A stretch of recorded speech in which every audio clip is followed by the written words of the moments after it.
Guys, we're back for another exciting episode of the Hashtag Wednesday Match Play. And tonight we're going way up in the air because we're doing videos and pictures from the sky.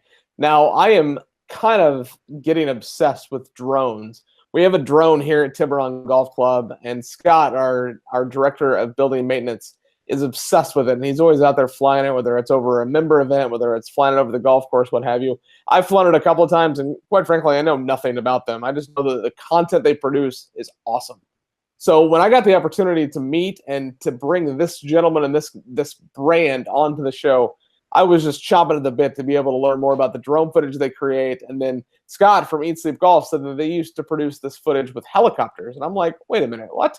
So we've got a lot of stuff to talk about tonight. We're talking about drone footage mostly. They do a little bit more than that, but we're going to dive into what Premier Aerials is all about. So please welcome Braden Hanson to the Hashtag Wednesday Match Play. Braden, tell us who you are, what you do, and what Premier Aerials is all about. My name is Braden Hanson. I have a company, Premier Aerials, and like you mentioned, we used to shoot golf courses with helicopters. It was very expensive. It was very loud. I could really only shoot major metropolitan areas because we just couldn't afford to get helicopters to some of the more remote locations, which there are plenty of really good golf courses that are kind of off the beaten track.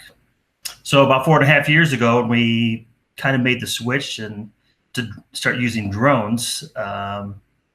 It just opened up a whole new window for us. Number one, it's less expensive. The quality is actually better. We're shooting in 6K at this point. I don't even know what 6K is. Like 4K, I can't even watch. What's 6K? That's great. Nobody can even really use it right now. I mean, but that's the quality there, and it's actually going to go to 8K at some point. So, within the next couple of years, instead of having a 4K TV, you'll probably have a 6 or an 8K TV, which the resolution is it's crazy. But one of the benefits too is being able to I can reach courses that I couldn't reach and do business with before. I can also shoot a course for less money than I used to. I mean, it used to be almost $10,000 to $12,000 to get a helicopter out and shoot video of a golf course. It's just crazy expensive. Not too many courses had that really in their budget. Now, for less than between $2,000 and $3,000, we can shoot high-res videos, stills, do all the editing, and everybody kind of wins from there. And we've gone to some pretty remote places now too. I mean, if I can get a car there, we can shoot your course. That's cool. That's really cool. And we've done a couple of different projects with drones here at Tiburon. And I don't know if you're familiar with Tiburon in Naples, Florida, but it's a fantastic property that it's 3 miles from the beach, and literally it's an unbelievable golf course. Both courses, we have 36 holes here, and they're completely different golf courses. One course, on the black course, you feel like you're in like the tall pines of Georgia, South Carolina, North Carolina area.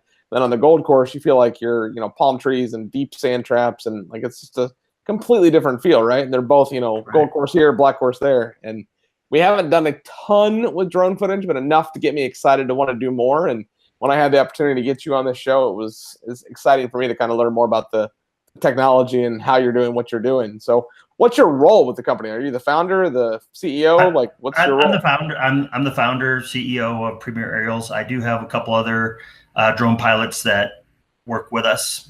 We have a small editing team. I've been shooting golf courses for over 12 years. We have a library of over 1,400 golf courses nationwide. It's huge. That's not all HD video flyovers, but high-res stills. We've done stuff for PGA events, U.S. Opens, the Ryder Cup when it was in Chicago. I just recently had a drone audition, if you will, at Pebble Beach, so that was pretty exciting. And we just shoot all over the country. We're the only approved, licensed, insured drone vendor for Marriott Golf. We jumped through a lot of hoops to get that, but it was well worth it. That's really cool. Well, for what it's worth, Tiburon is owned by Host Hotels and Resorts, which is an affiliate of Marriott Golf. So there you go. There's a Ritz-Carlton there too, right? Yes. So we have a Ritz-Carlton Golf Resort right next to the golf course. And then 3 miles down the street, literally as the crow flies, is the Ritz-Carlton Naples, which is literally on the beach. So it's all part of what we consider kind of the Tiburon campus. So I'm a big fan of Marriott properties. I really am. Be a big fan of Troon Properties because Tiburon is managed by Troon, sure, which is who my employer is. Right. We'll talk about that here in a little bit of what Troon courses you've shot. But have you ever crashed a drone? Like I've seen videos on Twitter and on YouTube of drones just crashing to their demise. Has that ever happened? I don't even like to talk about it. No, fortunately, I have not. I've been in some dog fights with hawks and osprey. That's kind of nerve-wracking when you see them coming after you. That'd be cool though, right? Like the footage, maybe. Yeah, I guess. I was just Champions Gate down in Florida, and I was flying hole number 10, and these 2 big, I don't know, pelicans, something, dove right in front of the. I mean, I didn't let up, but I didn't see them coming either. But it's on the footage. It's pretty amazing, awesome. Amazing stuff. So no, I mean, I've been very fortunate. I've seen people put drones in the trees. I come across golf courses. They're like, oh, we have a member that has a son that's gonna do some work for us. I'm like, well, if that does not work out, please keep my name and number, and we'll see if we can help you out in the future. But yeah, there's been many a drone stories of up in a tree, going out to sea, never coming back. I've heard them all. That's awesome. So how many courses have you filmed? I mean, you got 1,400, but how many have you done like in the last 18 months of actual legitimate drone footage? And then I guess part 2 of that question is when these courses hire you to come in and take that footage, what are they doing with it? I probably have, give or take, 125 courses, video flyovers of every hole, stills. Courses use this footage for all kinds of things. And some of the main things are, getting footage out on social media. We also create, when we shoot a golf course, we shoot HD videos, all the facilities, tennis.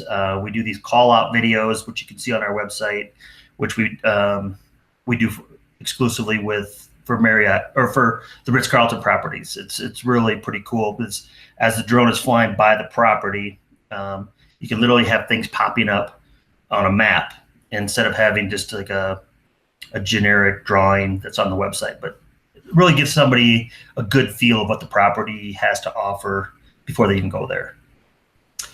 Social media, archiving, the development of the course. I have several courses that probably every 2 or 3 years we're just reshooting it because they're continually making changes to either bunkers or trying to go back to their original design. Courses use the pictures for member guest tournaments, just all kinds. I had a course in New Jersey that literally took maybe 30 by 40s and laminated them to all their tables in their pub. I'm like, great idea. I mean, it's just cool. You get done with a round of golf, you're sitting around the pub, you're looking at a hole, like, well, you're just talking about how that hole played out. That was kind of a unique thing. We do a hole-in-one shadow boxes with the images. I've done 3 separate hole-in-one shadow boxes where the golfer got 2 hole-in-ones in one round. That doesn't happen very often. Do you know how often that happens? Probably like 3 times in like life. About 17 times a year worldwide. Are you serious? I was blown away. The second time I did it, I started doing some research, and I found that out. I would never think that. I would have thought 17 ever. Yeah, but I would. And 17 ever would be a lot. I would think. 2 in one round. I just want 1. I'm not being selfish here. I just want 1. So what's your travel schedule look like? Are you traveling all over the world, or are you kind of just doing local stuff? Like, kind of what's that look like? I was down in the Dominican last year with PGA Magazine. We were fortunate enough to go down there with them and shoot Casa de Campo, Punta Espada, all the major courses there in the Dominican, which if you've never been to the Dominican, it's got some amazing golf courses. Absolutely amazing. Mexico, Hawaii. Last year I was up in Alaska. That was pretty phenomenal. It was a long shooting day. Sun was up till midnight. So that's cool. Yeah, it was really kind of a cool place to go shoot. They have some pretty good golf courses too. They don't have a lot, but they do. So do you get to play these courses that you shoot? Like, is that part of the deal? Like, I mean, I think you got to work. It can be. It can be. You know, I usually wait for golf courses to. I mean, with my schedule, and I have a young daughter at home, doesn't allow for a lot of free time. But I usually get invited for most of them. That's cool. So what's the most you've ever spent on a drone? Because drones are not cheap. You paid like 10 grand for one, or what's the most? I have not. The drones I'm using right now are around $6,000, and I have 2 of them. You know, I usually bring both, just God forbid, you know, as a backup. Especially when you're traveling, like maybe in the Dominican, you want to have something that you can fall back on. Just glitches, things happen. You know, whether it's, you know, software, maybe a camera issue, you just got to make sure you're covered in that aspect. Are you shooting anything but golf? Like, are you doing like, you know, like travel or lifestyle or real estate, or is it just golf? Is that all you're saying? It's not just golf. 90% of it is golf. We do some commercial real estate. We're getting more into some resort properties. We've done stuff for like water parks. That was pretty interesting. In Denver, we're based out of Denver, and I was just downtown shooting just a couple days ago and trying to get some video of a high-rise that was being built before the winds kicked up. And we've had some pretty windy weather in Denver the last couple of weeks. It's trying to get that in. Wasn't that easy, but I've done some stuff for some railroad companies, which was interesting. But for the most part, yeah, golf courses. That's cool. Yeah. So let's go back to the helicopter. That can't be cheap. And when you're filming with a helicopter, like, what sort of planning has to go into that? Like, that's a bananas thought process. And I say this. So at Tiburon, Greg Norman designed both of the golf courses here at Tiburon. He's at the property, not a lot, but he's here every now and then. He hosts the QBE Shootout here at Tiburon, which he's here every year for that. And right before I got to the property, I learned that right when the gold course had been remastered, he wanted to see it. So he flew over from Jupiter. It's a quick jaunt, you know, just right over the Alligator Alley, as they call it. I've been here for a year and a half, and I haven't been to the other coast. So we're going to fix that sometime next month. But he jumps over. He always lands on 9 fairway because he just likes that landing spot. Gets done talking to the general manager and says, I want to see the golf course. The GM's like, oh, let's go get you a cart. No, I got it. Walks to his helicopter, gets up tree line, and just buzzes over the golf course. Like, that's freaking cool, right?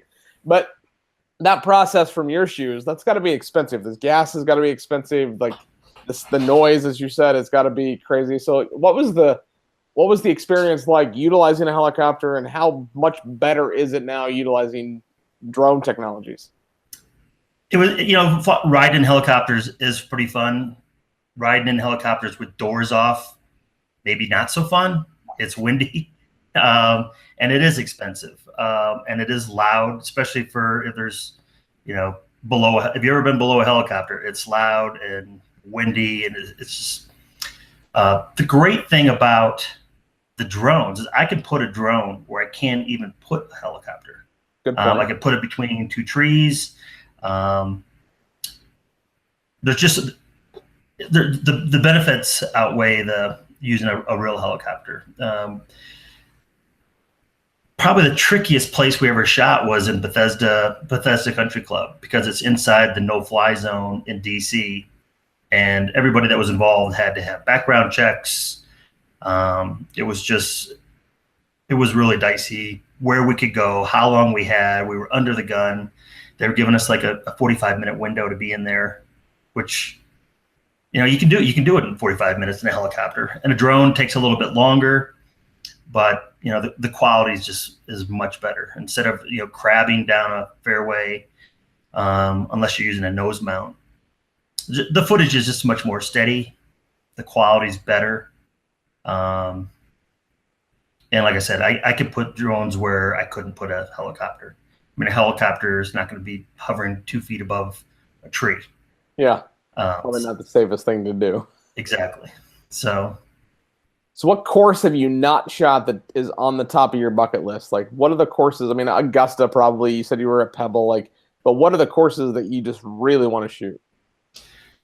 I've been waiting to shoot Augusta, and I've been waiting for the right introduction. And I met the guy that got me the audition for Pebble Beach is Augusta's right-hand man. He goes there for 6 weeks before, leading right up to the Masters and at the Masters. So he's trying to get me in with him this year to do work at Augusta, because he has so many shots that he's dreamt about.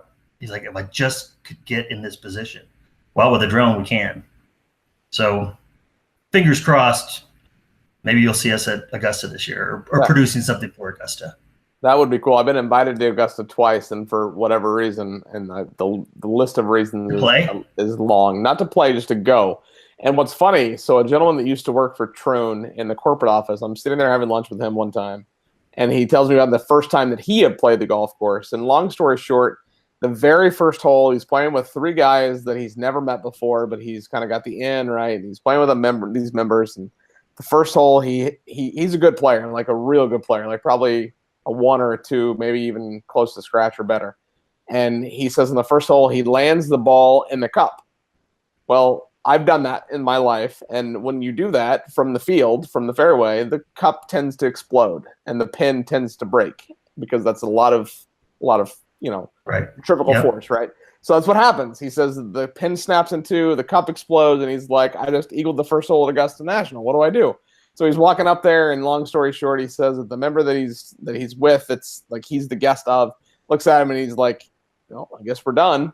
And it's like, he's like, oh, I didn't know what to say. I didn't know what to do. And the guy's like, what do you mean we're done? He's like, I'm just kidding. They'll fix it. Like, it was just no big deal, right? But like, to imagine that you just made an eagle in the first hole at Augusta National and you're getting kicked off the course, like the drama that might have been. But no, I've not been. I've not played. I've not seen. I've not even felt. And if I'm going to go to the tournament, Tiger has to be there, and I think has to be in contention. And until this year, I thought that I was almost maybe out of time. But now I think I've got another 5, 7, 10, maybe even 10 years that he could be in contention if he stays healthy. So I've not been there yet. It's going to happen. The lady that had invited me, she said, the first time I said I couldn't go because I didn't have any PTO left. And she said, okay, I'll invite you again. Like 3 years later, she invites me. I can't go because I couldn't get the time off. And she says, I'm going to invite you one more time. I'm not going to tell you when it is. I'm going to tell you the week before the tournament. And if you come, awesome. I'd love to have you here. But if you don't, I'm never inviting you again.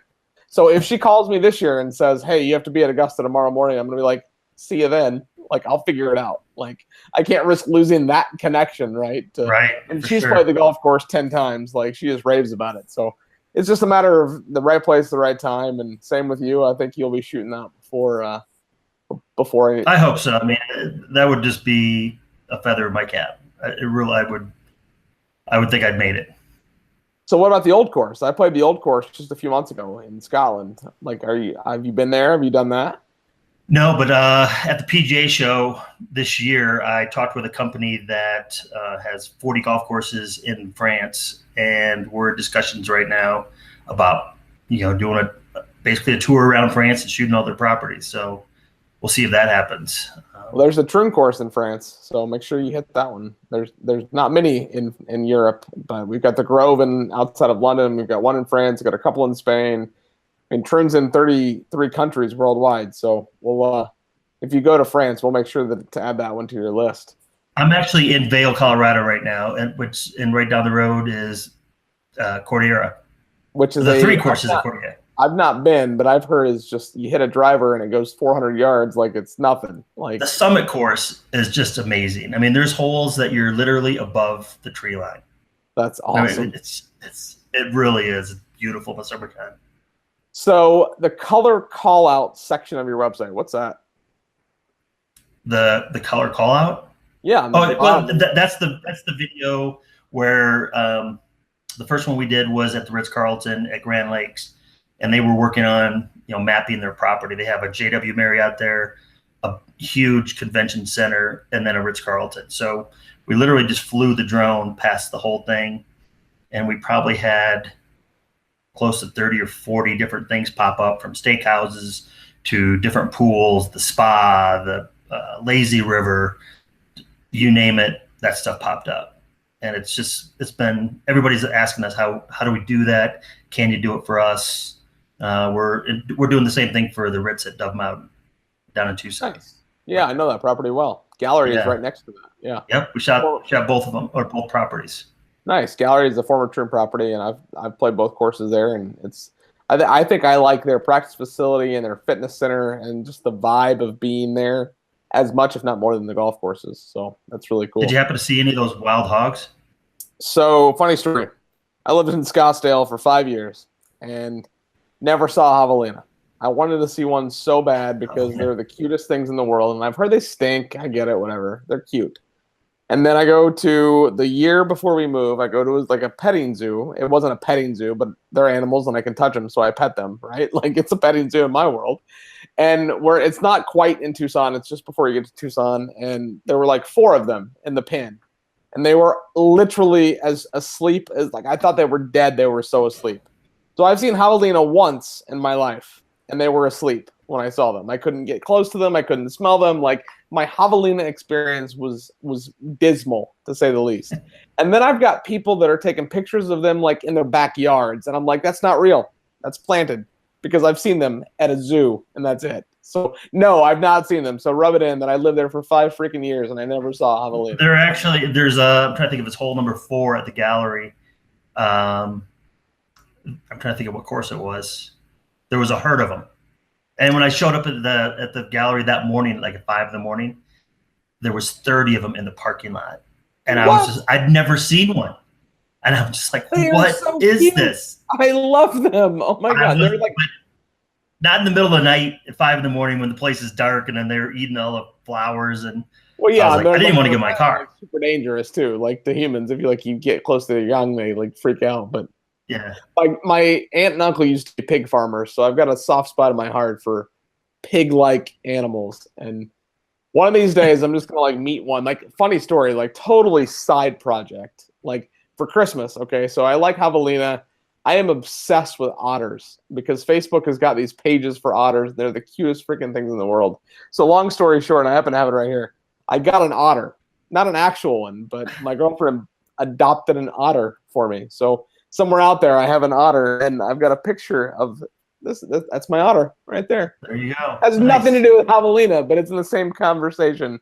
So I may not. Well, real quick, when we were up in Moose Run up in Alaska last year, they basically just turned me loose on 36 holes, and they're like, "Hey, when you're down between 9 and 10, make sure you make a lot of noise." I'm like, "What?"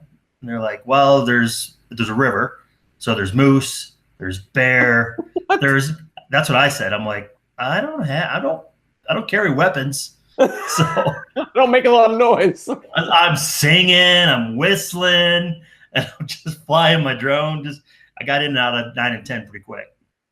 Wow. That's awesome. We saw bear, we saw moose, all from afar, which is the perfect place to see That's the best place to see stuff. Right, like exactly. They're way over there. Yeah. So you have a blog on your website. How often do you blog? I'm a blogger. I try to blog as much as I can. What's the blog process look like? It's just something we started doing just over the last maybe 6 months, and when we go to interesting places like Alaska, we like to throw stuff out and just tell a little story about what we saw or what we did. Include a couple videos, maybe some pictures. But we're definitely beginning more hands-on in the social aspect. We tweet a lot more than we used to. Scott has certainly kind of helped a lot in that area. So that's awesome. Yeah. So I saw a video from the Weston Kierland Golf Club. Now, a couple of things. That course was right across, literally, I could walk there from the corporate office where I was for 3 years in Scottsdale. and I had the lowest round. And granted, it's a resort golf course. The fairways all slope to the middle. I get it. My lowest round of golf that I've ever shot on 18 holes was at that golf course. So it's got a very special place in my heart, right? You shot some drone footage there. What other Troon courses have you shot? Like Troon North, Kapalua, Wink Wink, Tiburon? We didn't shoot Troon North. Unfortunately, we talked to them about it. I think they had already had some stuff done. So we just went across the street to Estancia and shot their course. No, I'm trying to think of some other Troon courses. I've not played that one. And it's not Troon, but whatever. No. I've heard of a special place, though. I don't work with Troon as like a whole, as a management company. It's more on the individual course basis. Sure. I'm just trying to think. Throw a few other ones out there. Fairmount St. Andrews, Stockton Seaview Golf Resort in New Jersey, Kapalua in Hawaii, Princeville Mackay in Hawaii, Madeiras Golf Club, Indian Wells in California.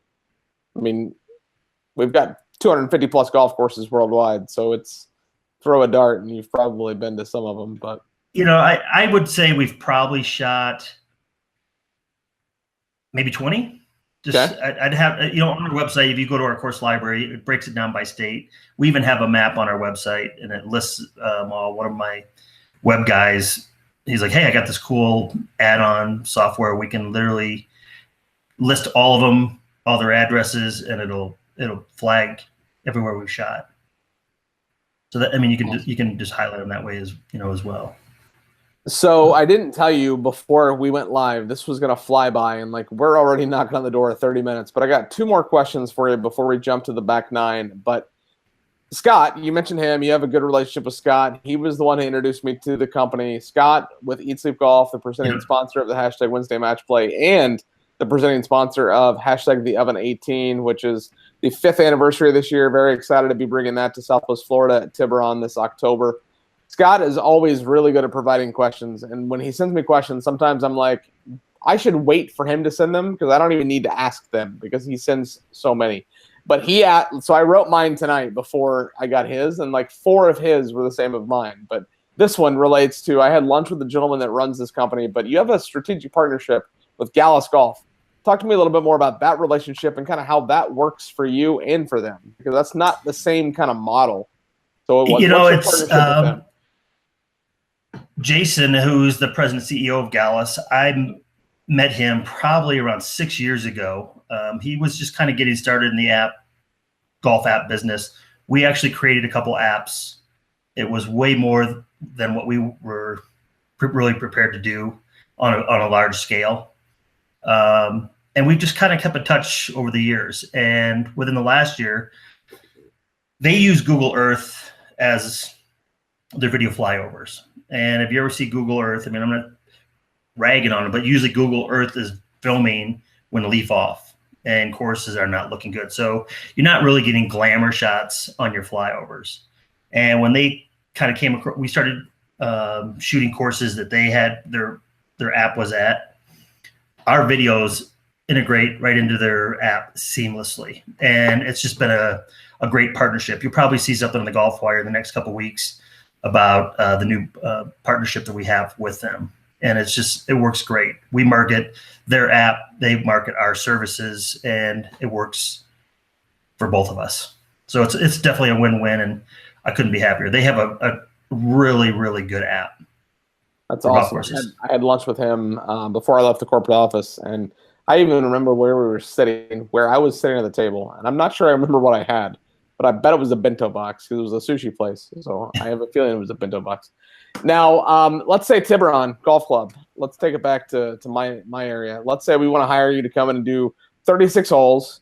We want flyovers of all 36 that we can throw on our GPS or that we can throw on social, that we can throw on our website. Or one, we're not going to be able to prove an ROI necessarily. So that's what the general manager is going to say is, how does this money that I'm spending make me money? And what's it going to cost? Like soup and nuts, like what's it going to cost to bring you to come do 36 holes, edited, in and out the door for everything? Well, typically we charge between $2,500 and $2,995 to shoot an 18-hole golf course. And that's HD video flyovers every hole, and your facilities, which include the clubhouse, pool, tennis. Sometimes it's where the superintendent that yard is, whatever they want shot, and we edit it, and we also do high-res stills of every hole, fully edit those, and then we create you a 30 to 60 second promo video. So between $2,500 and $3,000 for 18. 36 holes, since we're already on site. Sometimes we can get it down to $19.95 per 18 hole. So maybe $4,000. That's the ballpark figure. Pretty close to that. Now, are we paying travel? Or are we paying food? That's it. I cover everything. It gets me there. Yeah. When I do work with like places like Marriott, they usually just offer to put me up. I gladly take it, especially when there's Ritz-Carltons involved. Yeah, we're $1,000 a night at the beach resort, so let's just go ahead and throw you in the presidential suite down there. That's $10,000 a night. Yeah, no big deal. Well, that's what's funny about that. It's good timing because over the last few months we've been talking about that. We've had a couple of companies approach us to do free footage, and the quality is not quite where we need it or want it for a Ritz-Carlton. I mean, we're $295 plus $310 to play 18 holes. So it needs to be Ritz-Carlton quality, Troon quality, and we've not seen that yet. And the quality of what you're producing is just this week. I've had a conversation with my general manager that we had a company offer to do it for free. Well, it wasn't free. We had to do a lot of things along with that to make it free. And the decision was to not do that we could go out and hire somebody to do that. And I'm thinking, based on what I've seen of your quality of work, and even after talking to you, I'd think that an 18-hole course would be a $10,000+ project. So to know that you might be able to shoot 36 holes and all the other stuff that you do for darn near half that don't get excited, but that puts you at the top of the list of when we decide to do this, of who we're going to call. So hopefully we're doing that in the next 3, 6, 8, 10 months, because I think we need it from a just a sheer marketing perspective to have it. We have 2 brand new golf courses. Both golf courses have been remastered in the last 18 months. It's time to get that footage. And yeah, we have it on our GPS that shows you the whole flyover. Well, what do you use for GPS? Are you Visage? Yeah, Visage. Yeah. I'm actually talking with them and Greg Norman's company about implementing our video flyovers into it. I'll forward you a video link where we superimposed one of our videos on this golf cart that Greg Norman's playing with. I'll forward that to you. Please do. And cool. I don't know if you're familiar with the Shark Experience, the new GPS stuff. Yes. So this might be breaking news, but just literally today, I was informed that all golf carts at Tiburon Golf Club, we were the first course in the United States to get it at all. But we are getting 100% of our golf carts are getting fitted with the Shark Experience. So I don't know if I just broke some rules there by announcing that here on the hashtag Wednesday Match Play presented by Eat Sleep Golf. But if I did, I'm sorry, because the cat's out of the bag and this might go viral, but that's okay. And the experience is really cool. I mean, they have Bose speakers in the carts. It really is. I mean, I talked to them down at the PGA show, and they were giving me the full demo. So I mean, just implementing the courses that we've already shot, which is quite a few of them. I'd say we probably have 40 courses that overlap, where they could literally just put that HD video fly in. I mean, one of the things I mentioned to them is to help sell our services. Greg Norman always loves to say, before I ever take a swing, I visualize my shot. And so when you see these animated flyovers, I don't think Greg Norman is or visualizing his shot as a cartoon. Yeah. It's the real deal. Well, that's cool. That's cool that you're in those conversations, and I can see how that's would all tie together. And I think the price point that you've got and the conversations I've been having with my GM, and I'm not going to promise anything, but when those conversations, and it's not if, it's when those conversations come up, when I say, hey, we need 36 holes of flyover video content, that I think it makes sense to have you come down to do that for that price point. So that's good to know. So awesome. Now, a couple of things. One, my wine glass is empty, so that means it must be time for the back nine. I can't thank you enough for coming on the show. This has been fantastic to learn more about the company, learn more about you and what you're doing with the video content, the quality of content. I'll make sure that I post some links down below to the different videos that you've produced for the different high-quality golf courses that you've shot. Let's hope to add a couple more Troon properties to that list, Tiburon being one of them. But before I let you go, we have this segment called the Back Nine. It's just 9 fun random golf questions all about you and your golf game, and maybe a little bit about your, I'm drinking wine tonight, white wine. That never happens, by the way. So my role at Total Wine & More, I work a couple of nights a week at Total Wine & More trying to learn more about wine and my journey to becoming the general manager. So if I can learn more about wine, they feed me wine. I get 12 bottles of wine per month just to drink. Okay, twist my arm. Sold. I'll take your free wine. Sign me up. Yeah, right? Sign me up. So let's jump into your Back Nine. It's just 9 fun random questions. You ready? Yep. How many different drones total do you own? 6. Okay. Now you have to play golf. You said that you play some of these courses that you shoot. What golf ball do you play?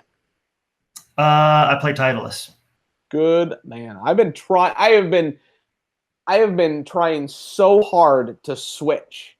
I was playing the Tiburon golf ball, and that's a good golf ball, by the way. I've never heard of that. My buddy from Facebook sent me a dozen. It's a really good golf ball. I got some Bridgestone that I tried. The Callaway I've tried. Like, I'm trying so hard to switch, but the Pro V1, I mean, it's right here. It's got a special place. Yeah. So I'm drinking wine. Let's have a drink because it's not quite bedtime. I have to go pack because I'm leaving soon. But let's have a drink. Beer, wine, whiskey. What's your poison? I love beer. Being in Colorado, it seems like the craft beer place, the capital of the world, seems like. We're going to talk about that here in a couple of questions. So I'm glad that you brought that up. I'll throw out my favorite is from the Avery Brewery out of Boulder, Colorado. Legit. Delicious. Those guys, their barrel aged series, Uncle Jacob's, and they've got some dumb good beers. Their bad beers are good. So I'm glad that you said that, and I'm jealous that you live. I love a good bourbon too. All right, no, but a bourbon barrel aged beer, that's like the best of both worlds, right there. Right. So there are a lot of golf movies out there, but what's your favorite? I'd have to say. A sleeper, Dead Solid Perfect. What is that? I've never heard of that. Oh, it was. I'm trying to think of what year it came out. Randy Quaid was in it. HBO made it. It was. It's a great movie, and there's so many little one-liners in it. Like if you watch it and you talk to somebody else, it's like Caddyshack. People that know that movie, people call me bad hair, but not to my face. Happy Gilmore was right when I was getting into it. Tin Cup was right there. What's the name of that again? I'm going to download it and watch it. Dead Solid Perfect. Dead Solid. Here, I'm going to download that right now. You'll love it. You'll love that movie. That's fantastic. So Randy Quaid's in it. It's from HBO, you said? Yeah, HBO made it, and when they made that, they were calling it the truest sports movie ever made. Wow. Because it's about a guy on tour and how he struggles, and then he kind of has a tin cup moment in it as well. Oh, I gotta see it. Oh, you'll love it. So, who is in your perfect foursome? Oof. Perfect foursome. Alive or dead? Oh, live or dead? Alive or dead? I'd probably have to say I'd love to play a round of golf with Jack Nicklaus. When we shot Castle Pines Golf Club, they said they're going to try to get him to do the voiceover. And about 9 months went by. I'm like, it's never happening. And then one day I opened up my inbox and there was all the video or the audio to fly over. It was pretty cool. That's cool. So that would be one. Jordan Spieth. I would love to play a round of golf with him. And Tiger. Tiger's there. Sure. Why not? I mean, that would be amazing. Okay. All right. Not that I was trying to convince you to say Tiger, but what is your favorite major? I would probably say Augusta. The Masters. That makes sense. I find myself, going out of my way to watch that. So Denver has one of the best beer scenes in the country. I think San Diego might have an edge because the number of breweries in San Diego. Asheville has got a pretty legit scene too. That's So we go on a European beer trip every year and a domestic beer trip every year. And this year our domestic beer trip is to Asheville. We've done San Diego 5 times. We've never done Denver, so I need to do that. That needs to be like maybe next year. But out of all of the breweries, you mentioned Avery is your favorite. What's a sleeper? Like, who's the best brewery that nobody's ever heard of, that nobody's talking about in Denver? There's one. It's called Upslope. Upslope is legit. Maybe it is. I'm trying to think of somebody else that. So you've heard of that one, right? Yes, they can. When I was in Arizona, they were distributed in Arizona. In New Belgium's not new anymore. Fat Tire, that was big for a while. I used to drink a lot of those. 90 Shilling. Good beer. Yeah. Classic style. Trying to think of. I don't really know a lot of sleeper beers. I mean, they're everywhere in Denver. I mean, everywhere you go, there's always beer tastings, and I just haven't mastered the sour beer. I am obsessed with sours. There are 3, maybe 4 brewing companies in the country that make a good sour. So if you haven't fallen in love yet, you haven't found the right sour. So it's a very unique style. It is, and it usually takes a good 2 or 3 sips to kind of get it going. Mm-hmm. I realize that, but people love them. I just haven't fallen in love yet. Just not there. All right, well, we'll get you there. I'll make sure of it. So now we've talked about Tiger a little bit. You talked about Jack. I am Tiger's biggest fan. I mean, he's sitting right above me. He's all around the room. He's watching over. He's listening.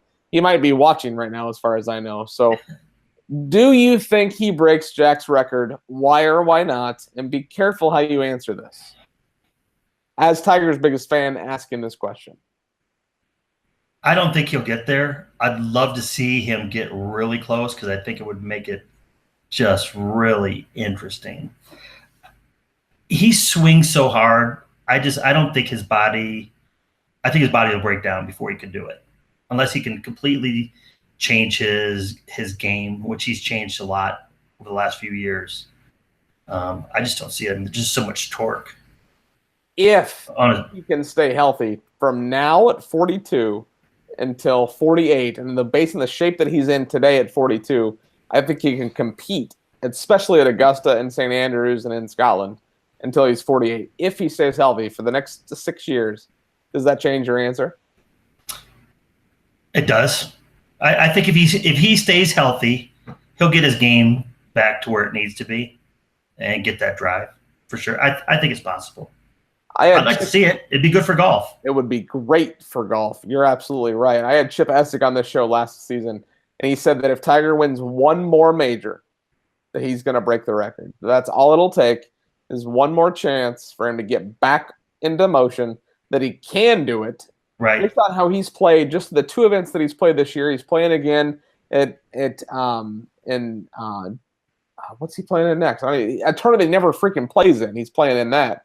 Like, it's interesting to see him play in these events. And I've always said that if and when he comes back, which he's coming back, this year is not about winning tournaments. This year is about reps, playing 4 days in a row, getting the reps in, playing, competing, showing that he can still make birdies, making putts. And, you got to think the first tournament that he came back in, he finished in the top 10. The second tournament, he finished top 20. Granted, he missed the cut when he played at Riviera, but hey, the dude's out there. He's grinding, and I think he wants it more than maybe ever. And I think that once he gets the sniff of getting close to victory, I think that it could be a little blood in the water. Yeah, I think that it could be the biggest comeback in professional sports if he can come back. I agree with you. I think if he could get one more major, it would put him in the right mindset. Like, I'm back. I got this. Your final question of the hashtag Wednesday Match Play presented by Eat Sleep Golf is what's next for Premier Aerials? It sounds like you got a lot of stuff going on. You're looking to shoot more courses. Wink, wink, nudge, nudge. Tiburon. What's next for you guys? Currently on the schedule, we're going back to Scottsdale. Going to be in San Francisco and San Diego. Those are the next 3, and Florida. Getting ready to. What are you shooting in Scottsdale and what are you shooting in San Diego? In San Diego, I don't have a firm list. we'll probably be shooting about 4 or 5. One of the properties there is JC Resorts. Okay. They have several courses, so we're just talking about, which courses they would want. Do they want all 18? We also do a signature hole package for some courses too, where they just have 3 or 4 hole shot, and then they can do a nice little promo video and put that out there. Torrey Pines, if their course gets kind of back in shape by the time we get there. San Francisco, I have a good relationship with the Olympic Club. Harding Park, those are a couple right there. Florida, all the Marriott properties, which Ritz kind of spills over to Troon, so hopefully we'll be down your way. How'd you guys come out from the hurricane? We left personally. The two of us left. We went to Macon, Georgia, stayed with a very good friend of mine, Brandon Dukesbury, who's been on this show twice. When he releases his next book, he'll be the first guest in the history of the show to be on 3 times. So look for that history being made right here on the hashtag Wednesday Match Play. We had 145 to 148 mile an hour sustained winds here at Tiburon. The eye literally went over Naples. We had about 1,700 trees down, lost about 1,000 roof tiles on our clubhouse. Our pub flooded, our golf shop flooded, our banquet space flooded. And we opened the Tuesday after the storm. So wow. We were hit real hard. The biggest worry that we had was the storm surge. They were projecting 6 to 7 feet of water within 24 hours of the storm. That did not happen. We had about 3 feet of water. I've seen pictures that were not published for the reason of we don't want to publish them for that reason. Right. Of the golf course. So when you're standing at the clubhouse looking out of the golf course, you've got hole 9 on the right, green, lake 18, lake, Ritz. Like there's a lot of water. Well, the picture that I've seen was from the different angle from the Ritz-Carlton, and it was, you would never know there was a golf course there. You would think that you were in a beachside hotel. Like it was just 3 feet of water everywhere. And it's crazy, 1, how well it drains down here, and 2, how hard our team worked. 24 hours a day we had crews working. The tree cleanup is still going on. Not as hard as what it was when we first had the storm, but it's still happening because we have to measure every single tree that was down for insurance purposes, top to bottom and circumference, before they can chop it down and take it away. So that's another great reason to have your course shot, just from an insurance documentation standpoint. I was called like 3 days after the hurricane. Chris Majors at the Rookery in Hammock Bay. No Rookery. He called me up like at 4 o'clock in the afternoon. He's like, and several of the Marriott properties had called me, wanting me to come down there. And he trumped them all because they were in the worst shape. And I took a red eye, flew into Tampa, drove down, shot it just for insurance purposes, and was back home within 24 hours. Wow. But it was the carnage was unbelievable.